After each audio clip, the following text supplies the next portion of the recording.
ये कहानी है सीमापुर के राजा अजय प्रताप की। अजय प्रताप अपना राज्य तो अच्छे से चला रहे थे, लेकिन उनमें एक बहुत बड़ी कमी थी। उन्हें अपनी प्रशंसा सुनना बहुत अच्छा लगता था। इसके लिए वो हमेशा दान पुण्य भी करते रहते थे। राजा अजय प्रताप को इस बात का बहुत घमंड था कि उनके जैसा दानी इस पूरे संसार में कहीं नहीं है। एक बार की बात है, राजा अजय प्रताप अपने ही राज्य में एक लेखक को अपने दरबार में बुलाते हैं। हाँ तो लेखक जी, बात कुछ ऐसी है कि हमें आपसे एक पुस्तक लिखवानी है। महाराज, आप कैसी पुस्तक लिखवाना चाहते हैं, हमें बताइए। आप जैसा कहेंगे वैसा ही लिख देंगे। जैसा कि सब जानते हैं कि हमने इस राज्य में अब तक कई दान पुण्य करे हैं। हाँ, आपके दान पुण्य से कौन अनजान है महाराज। हम सब जानते हैं कि आप कितने बड़े दानी हैं। हम चाहते हैं कि आप एक ऐसी किताब लिखिए जिसमें हमने आज तक जितने भी दान पुण्य करे हैं वे सब पूरी जानकारी के साथ उस किताब में हमेशा के लिए दर्ज हो जाए। राजा की ये बात सुनकर लेखक थोड़ा सोच में पड़ गया। राजा की पत्नी रानी सुलेखा भी वहीं बैठी हुई थी और राजा की इतनी अजीब सी ख्वाहिश पर हैरानी जताने लगी। अरे महाराज, ये आप किस तरह की बात कर रहे हैं? ऐसा तो कोई राजा नहीं करता है। आपने इस नगर के लिए जो भी अच्छे काम किए वो तो आपका फर्ज था। आप अपने दान पुण्य की किताब क्यों लिखवाना चाहते हैं?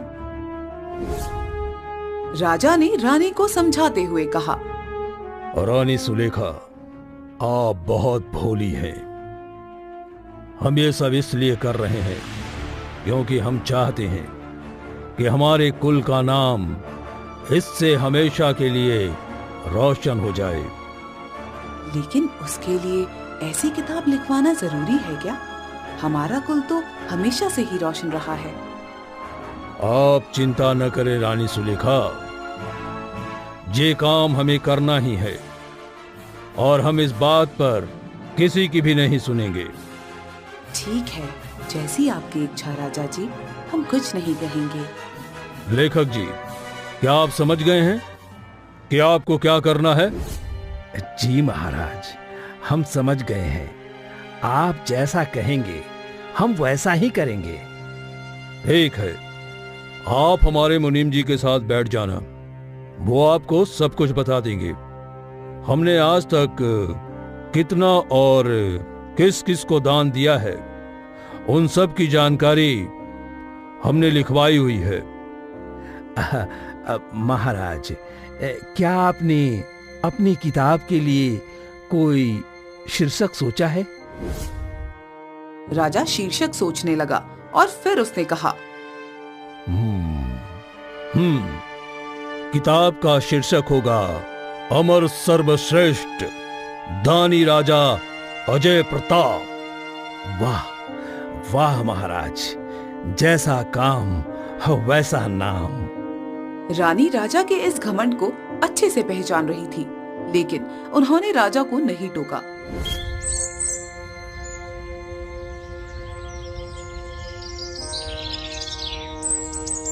अगले दिन, मंत्री जी, हम चाहते हैं कि राज्य के सारे घरों में हम फल के पेड़ लगवा दें।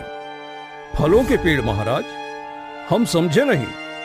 हाँ, फल के पेड़ जैसे अमरूद, केले, आम। हर साल कभी कभी किसी किसान की खेती अच्छी नहीं होती है तो उसे बड़ी दिक्कत आती है। उस वक्त वो उन फलों को बेचकर अपना गुजारा कर सकता है। जी, आपका विचार तो बहुत अच्छा है महाराज। कल से ही इस पर अमल किया जाए। और हाँ, हमारे लेखक से जाकर कह दीजिए, अभी उसका काम खत्म नहीं होने वाला। दान देने की अभी तो शुरुआत हुई है। अगले दिन राजा एक गरीब बूढ़ी औरत को अन्न दान कर रहा था। तभी उसे एक ख्याल आया कि क्यों ना वो इस पल को हमेशा के लिए अपने चित्र में उतार दे। उसने राज्य के सबसे अच्छे चित्रकार को बुलाया और अपने दान देने का चित्र बनवाने लगा। चित्र बन गया था और राजा उस चित्र को बड़ी ही खुशी से देखने लगा।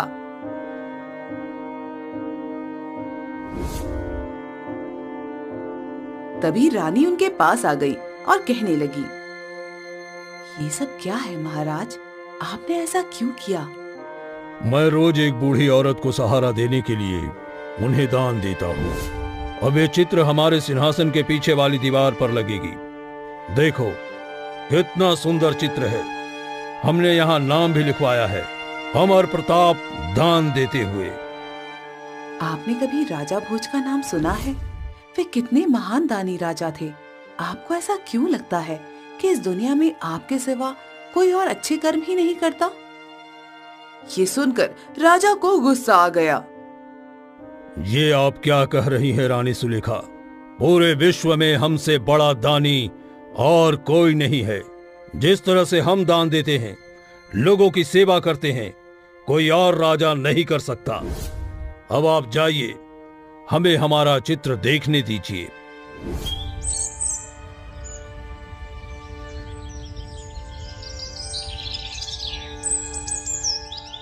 अगले दिन राजा राज्य के बीच में बने एक चौराहे पर रानी के साथ खड़ा होता है।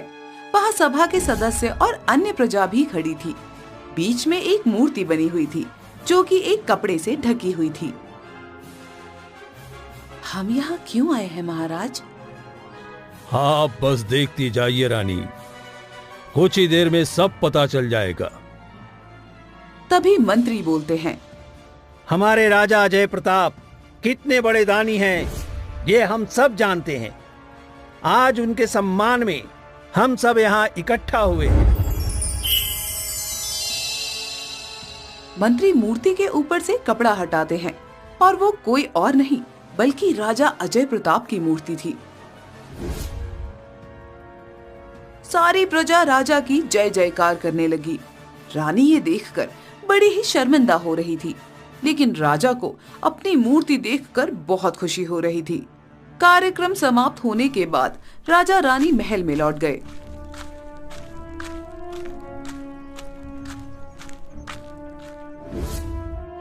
वाह, कितनी अच्छी बनी है मूर्ति। सबने बहुत प्रशंसा करी। हम सोच रहे हैं कि कल हम राज्य के बच्चों को इस खुशी के मौके पर कपड़े दान करें। दान तो आप कर देंगे महाराज, लेकिन उसके बाद उस महान कार्य को किताब में लिखवाएंगे या उसका चित्र बनवाएंगे या फिर इससे भी बड़ी मूर्ति बनवाएंगे? ये तो सोच लीजिए पहले। आप ठीक कहती हैं। हमें पहले ये सोचना चाहिए। हम जानते हैं कि हमसे बड़ा दानी तो इस दुनिया में कोई और है ही नहीं। चलो इस बार पूरे राज्य में बस घोषणा करवा देंगे। रानी ये देखकर हैरान थी कि राजा अपने मान सम्मान और दान पुण्य के घमंड में इतना चूर था कि उसे रानी का ताना भी नहीं समझ आया। वे गुस्से में और तंज कसती हुई बोली, घोषणा क्यों? आप कहें तो आपके नाम की मुद्राएं जारी कर देते हैं। वाह, ये तो और भी अच्छी बात है। या फिर कल सूर्योदय से पहले पूरा राज्य और हम आपकी आरती करने लगेंगे। आप इतने महान दानी राजा जो हैं। नहीं नहीं रानी, ये तो कुछ ज्यादा ही हो जाएगा। क्या आपको नहीं पता कि व्यक्ति को अपनी उपलब्धि पर विनम्र रहना चाहिए? वैसे आपका आरती वाला ख्याल बुरा तो नहीं है। हम सोच के बताते हैं। रानी ने अपना सर पकड़ लिया।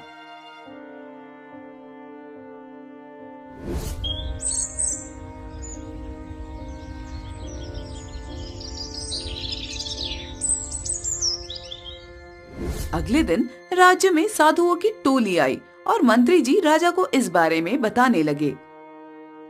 महाराज, इस बार कुंभ के मेले में जाते हुए साधुओं की एक टोली हमारे राज्य में रुकी है। अरे वाह, ये तो बहुत अच्छी बात है मंत्री जी। अगर हम साधुओं को भी कुछ दान दे दें तो हमारी और प्रशंसा होगी। और वैसे भी जितना हम देंगे उतना तो कोई और दे भी नहीं पाएगा। हम चाहते हैं कि साधुओं की टोली हमारे महल में रुके। आप उन्हें यहाँ महल में ले आइए। जैसा आप कहें महाराज। रानी ये सब सुन रही थी और वे चिंता से सोच में पड़ गई। ना जाने अब कौन सा नया तमाशा करने वाले हैं। इन्हें तो ज्ञान है ही नहीं और वो महान ज्ञानी है, सबके मन भाप लेते होंगे। कहीं वो गुस्से में आकर महाराज जी को कोई श्राप ना दे दे।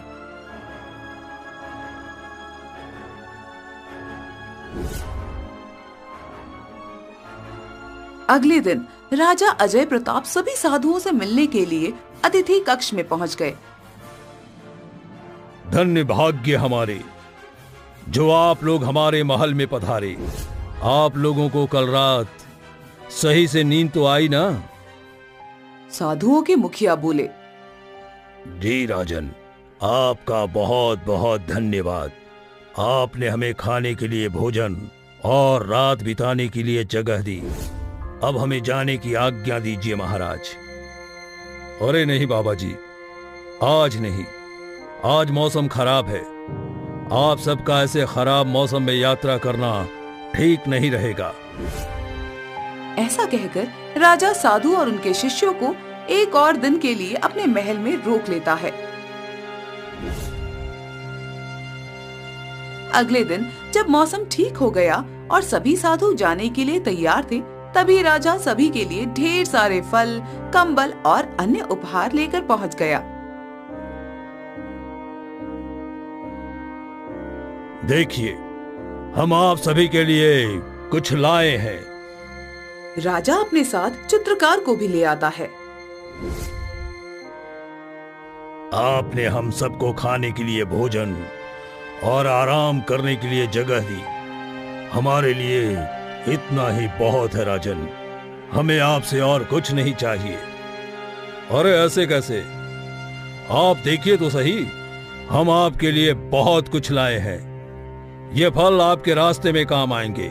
ये गेहूं का आटा है। ये है आप सभी के लिए नरम मुलायम कंबल। हमने सुना है इस बार कुंभ के मेले में बहुत ठंड है। आप ये सब रख लीजिए। ठीक है राजन, आपने हमारा इतना ध्यान रखा तो हम ये सब स्वीकार कर लेते हैं।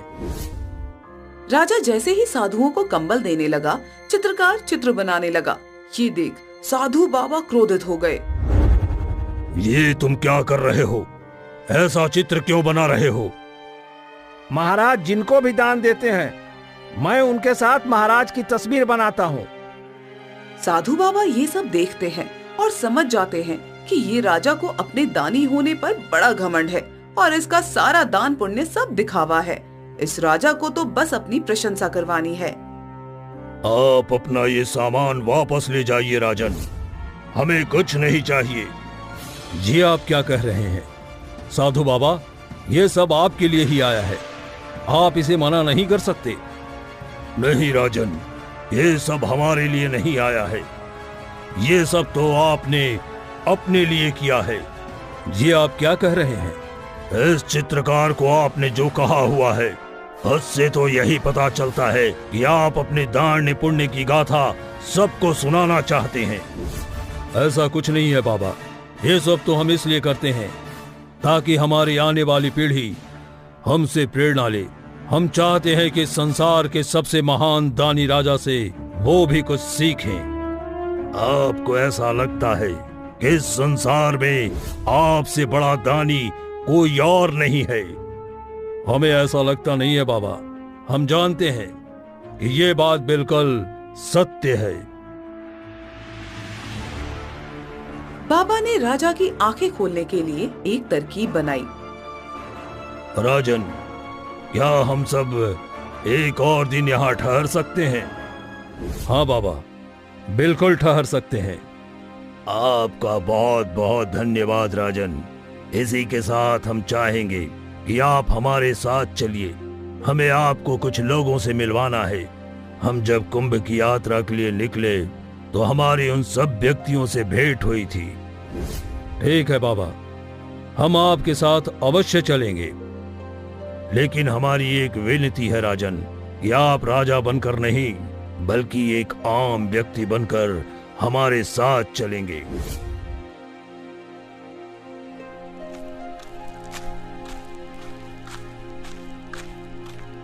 साधु बाबा राजा को एक किसान के पास ले गए। अरे बाबा, आप यहाँ कैसे हैं आप? हम बिल्कुल ठीक हैं, लेकिन हमें तुम्हारी सहायता चाहिए। साधु बाबा और आम व्यक्ति के भेष में आए राजा किसान की तरफ देखते हैं। बताइए ना बाबा, मैं आपके किस काम आ सकता हूँ? ये तो मेरा सौभाग्य होगा। क्या तुम अपने खेत का आधा हिस्सा हमें दे सकते हो? किसान मुस्कुराते हुए बोला, आप जितना चाहे उतना हिस्सा ले सकते हैं बाबा। तुम्हारा बहुत बहुत धन्यवाद। राजा को इस बात से थोड़ी जलन हुई। वो किसान से पूछने लगा, मुझे तो लगता है कि इस बार तुम्हारी फसल कुछ ज्यादा ही अच्छी हुई है, इसलिए तो तुमने अपने खेत का आधा हिस्सा बाबा को दे दिया। किसान ने बड़े ही विनम्रता से उत्तर दिया, ऐसा नहीं है महाशय, मेरी फसल इस साल बिल्कुल भी अच्छी नहीं हुई है। उसे बेचकर मेरे परिवार का बड़ी मुश्किल से गुजारा हो पाएगा। राजा इस बात पर हैरान हो गया और किसान से पूछने लगा, तो फिर तुमने बाबा को आधी जमीन देने का फैसला क्यों किया? अरे भैया, मेरी आधी जमीन से बाबा के शिष्यों का गुजारा चल जाएगा। और तुम्हारा परिवार, उसका क्या होगा? मैंने आज तक अपने परिवार को कोई भी तकलीफ नहीं होने दी है, तो आज भी नहीं होने दूंगा। और अधिक मेहनत करूंगा, अच्छे से अपने परिवार का पालन पोषण करूंगा। मुझे पता है ऊपर वाला मेरे साथ कुछ गलत नहीं कर सकता।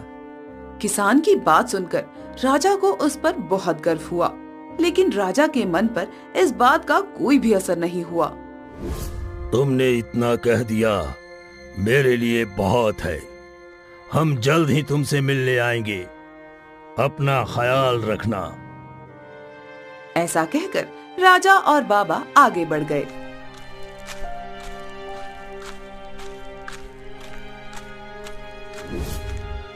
क्या आपने देखा राजन, वो किसान कितना बड़ा दानी था?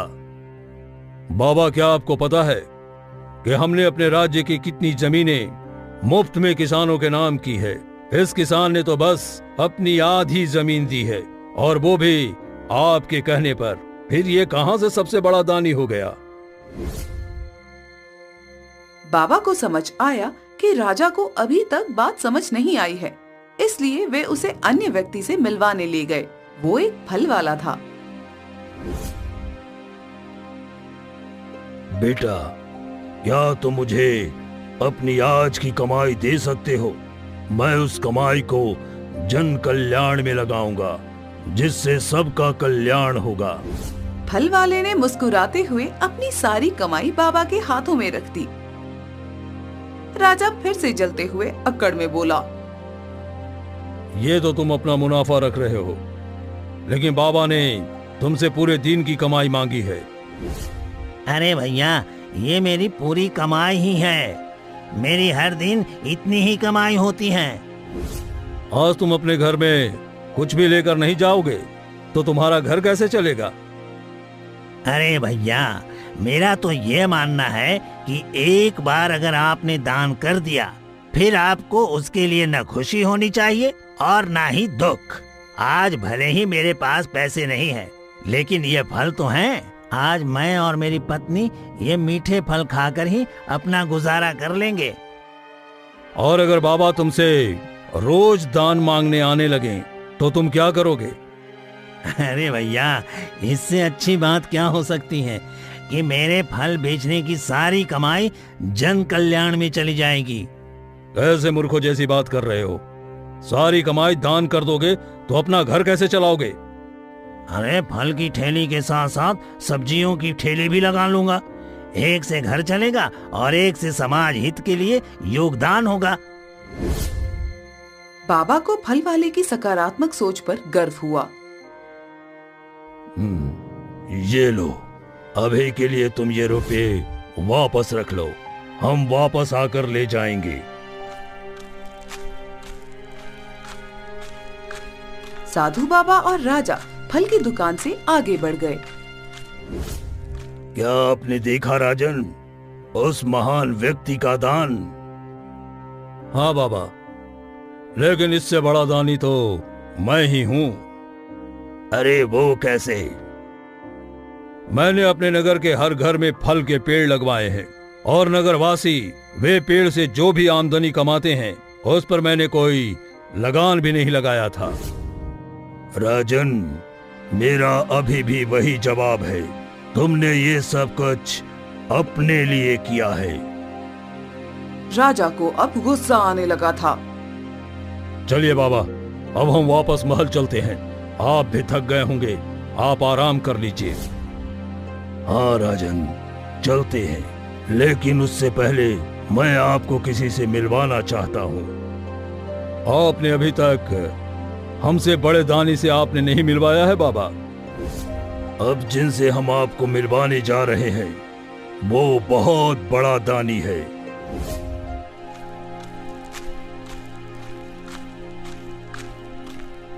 साधु बाबा राजा को एक भिखारी के पास ले आए। राजा ने भिखारी को देखा और हंसने लगा। आप हमारे साथ कैसा मजाक कर रहे हैं? एक भिखारी जिसके पास दान करने के लिए कुछ भी नहीं होता, आप उसकी तुलना हमसे कर रहे हैं जो न जाने रोज कितने भिखारियों को दान देता है। सब्र रखिए राजन, आपको धीरे धीरे सब समझ आएगा। राजा और साधु बाबा उस भिखारी के पास पहुंच गए।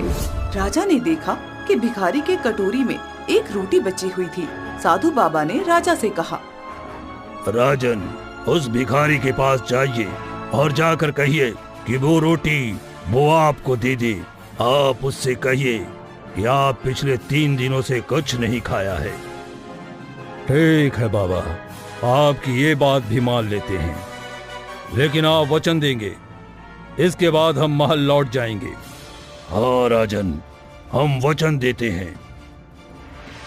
क्या दिन आ गया है, एक भिखारी के सामने नाटक करना पड़ रहा है। कहीं किसी ने हमें पहचान लिया तो हमारी तो इज्जत मिट्टी में मिल जाएगी। चलो देखते हैं। राजा भिखारी के पास गया और नाटक करने लगा। अरे मेरी मदद करो, मेरी मदद करो। क्या बात है, तुम्हें क्या चाहिए? अरे मैंने 3 दिनों से कुछ नहीं खाया, मुझे बहुत भूख लगी है, मुझे खाना दे दो, नहीं तो मैं मर जाऊंगा। भिखारी ने अपनी इकलौती रोटी की तरफ देखा और फिर उसने वो रोटी को 2 हिस्सों में बांट दिया। ये लो, ये रोटी के 2 हिस्से, एक अभी खा लो और एक जब फिर से भूख लगेगी और खाना नहीं मिले तब खा लेना। राजा एक पल के लिए शांत हो गया और वो भिखारी की ये बात सुनकर भावुक हो गया। लेकिन तुम मुझे अपनी रोटी दे दोगे तो तुम क्या खाओगे? अरे मैंने आज सुबह एक फल खाया था ना। हाँ, तुम तो 3 दिनों से भूखे हो, तुम्हें इसकी ज्यादा जरूरत है। हाँ, रख लो, रख लो। ये सुनकर राजा की आंखें नम हो गई और वो वहीं पर खड़ा रह गया। उसने उस रोटी को भिखारी की कटोरी में रख दिया।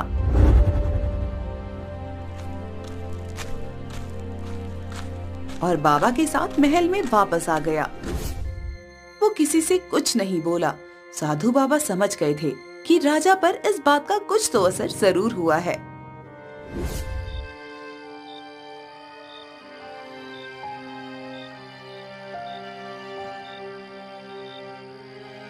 उस रात राजा को नींद ही नहीं आई।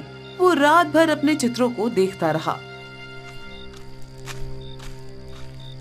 तभी वहाँ साधु बाबा आ गए।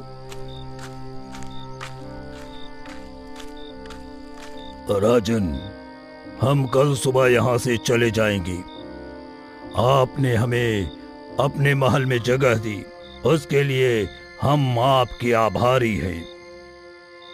हमने ये आपके लिए नहीं किया था बाबा, अपने लिए किया था। ऐसा कहकर राजा कुछ देर के लिए शांत हो गया। क्या हुआ राजन, आप इतना परेशान क्यों हैं? हमने आज तक न जाने कितने दान पुण्य करे हैं, हमें इस बात का बहुत घमंड था। और अब राजन, आपने हमें उस किसान से मिलवाया। अंदर ही अंदर हमें ये बात खाए जा रही थी कि उसने कैसे अपनी जमीन का आधा हिस्सा आपके नाम कर दिया। फिर आपने हमें उस फल वाले से मिलवाया जो आपको अपनी पूरी कमाई देने के लिए तैयार हो गया। दान तो हमने भी बहुत बड़े बड़े किए हैं बाबा, लेकिन हमें समझ में नहीं आ रहा कि हमारा दान उन सब के दान के सामने इतना छोटा क्यों लग रहा है। साधु बाबा ने मुस्कुराते हुए उत्तर दिया, राजन, उस किसान की फसल अच्छी नहीं उगी थी, लेकिन फिर भी उसने अपनी जमीन का आधा हिस्सा हमें दे दिया। उसके खुद के पास खाने को बहुत कम था। आपके पास तो इतनी जमीनें हैं, इतना धन है, इतना बड़ा महल है। आप जो दान करते हैं वो हिस्सा आपके असली धन राशि से बहुत कम है।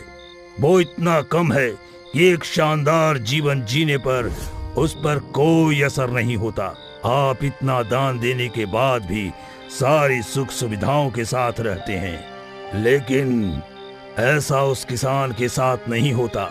अपनी आधी जमीन देने के बाद भी उसके जीवन में बहुत संघर्ष आ जाता, इसलिए उसका दान आपसे बड़ा हुआ। राजा को साधु बाबा की बात समझ आती है। बाबा ने फिर कहा, राजन, उस फल वाले ने अपने दिन की सारी कमाई हमें थमा दी थी और ये भी नहीं सोचा कि आगे क्या होगा। क्या आप किसी की सहायता करने के लिए अपना राजपाट दान कर सकते हैं? नहीं बाबा, हम ये कभी नहीं कर पाएंगे।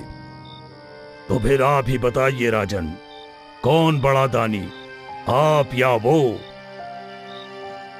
वो फल वाला ही हमसे बड़ा दानी हुआ बाबा। क्या आप अपनी थाली का निवाला खुद न खाकर किसी भूखे को दे सकते हैं, वो भी जब आपको खुद इतनी भूख लगी हो?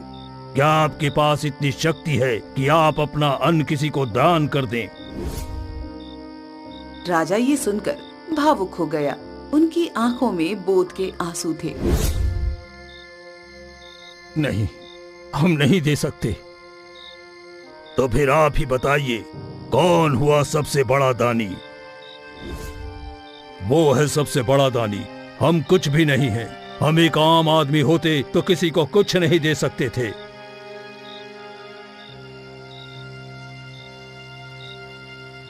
राजा का दानवीर होने का घमंड अब पूरी तरह से चकनाचूर हो चुका था। उसे समझ आ गया था कि उसकी सोच कितनी गलत है।